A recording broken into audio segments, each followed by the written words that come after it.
readiness declarations. You probably have some. Well, first of all, we talked about the importance of completing the task with respect to the renewal of relationships between Turkey and Israel.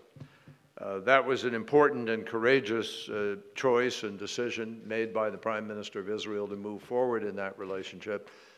And I believe both Prime Minister Erdogan and Foreign Minister Davutoglu are deeply committed to fulfilling all of the obligations of that understanding. And this time, hopefully, as a NATO country, Turkey is an important contributor to peace in the region. And one of the reasons that we have a Patriot battery on the border here in Turkey is because of that relationship. So clearly, if allies who have differences have suddenly put those differences aside, you have a much stronger alliance. You have a much stronger ability to be able to address other concerns you may have, and ultimately to stand up to threats that are mutual. And one of those mutual threats is Iran. So without any question, this rapprochement puts us in a position to be able to not allow us to be divided on something of as enormous consequence as the potential of a nuclear program in Iran, which still has not been adequately answered.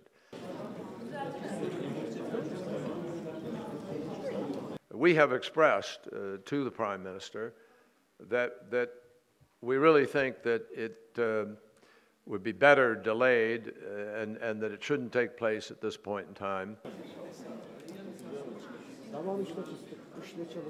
The United States, in fulfillment of our obligations with respect to supporting the opposition, committed to doubling our non-lethal aid and to giving much of that to local leaders who are trying to lay the groundwork for a stable and a democratic future. And each of the countries represented that were here yesterday all made a commitment to direct their military aid and assistance directly and uniquely, solely, through the Supreme Military Command, General Idris.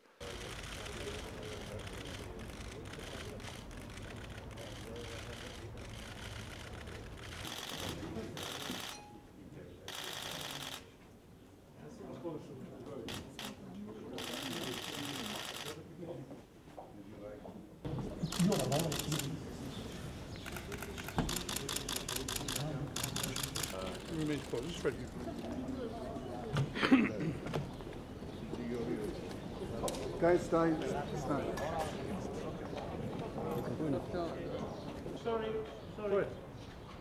Sorry.